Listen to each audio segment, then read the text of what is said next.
So we've been talking about how there's a real question mark as to what right-wing media is going to look like over the next 2 years and 4 years in the Biden presidency. And we are, if there is any signal about it over the last 24 to 48 hours, it's that it's going to be absolutely and completely nuts. Now, we covered during the Trump administration Fox Business host Maria Bartiromo, who used to be a very solid reporter on CNBC 20 years ago when I started watching CNBC as I got into the financial markets and trading stocks and the like. And during the Trump administration, she became nothing short of a complete and total Trump brown noser, doing sycophantic softball interviews and repeating the most ridiculous conspiracy theories, including over the last 2 months that Donald Trump was going to figure out a way to be sworn in for another 4 years when clearly he was not. And this week, she asserts without evidence that at the January 6th Trump riots, there were Democrats dressed up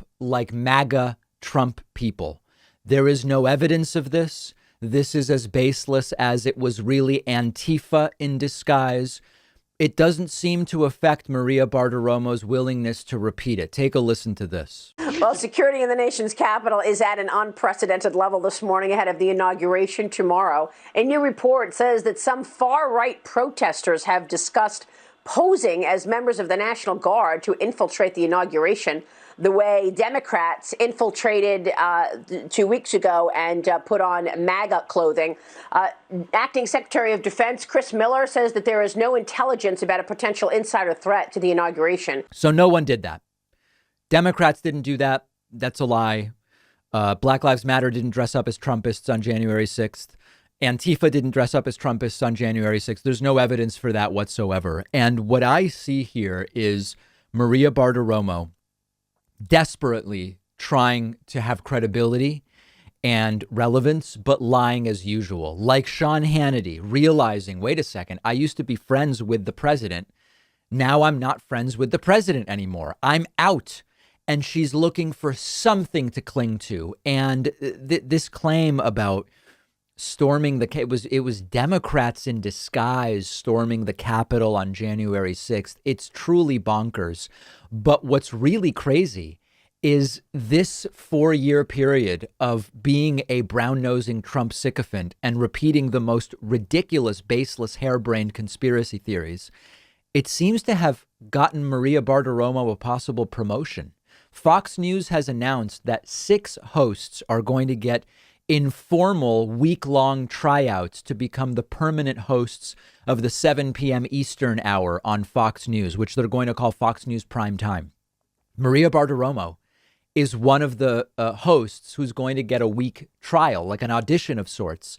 And also getting auditions for this 7 p.m. hour are Fox News contributors Katie Pavlich, who's a disaster, Rachel Campos Duffy, who I've never heard of, former Congressman Trey Gowdy, and commentator Mark Stein. I believe Fox and Friends host Brian Kilmeade also is going to get a week trial for that 7 p.m. hour. So they are setting up for the Biden presidency. They're still trying to figure out what their approach is going to be.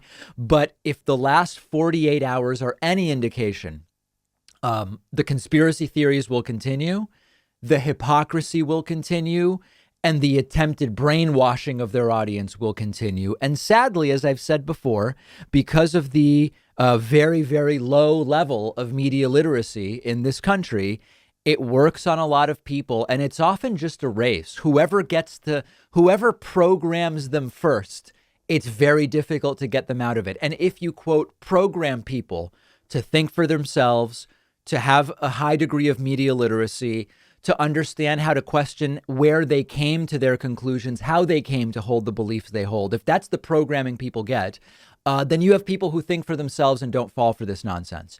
If you program people that everybody else is lying to you, you can only believe me, which is common in right-wing media. And it was common to what Donald Trump would say, you can't believe what you're seeing and hearing. The news is fake. Just believe me. If that's the initial programming people get, particularly if they're already adults, a ship has sailed, proverbially speaking. So it's going to be pretty wild for the next couple of years. And the other question will there be any degree of antagonism between right-wing media and what is left of the Republican Party after Trump left it in shambles. And I want to talk about that next a little bit.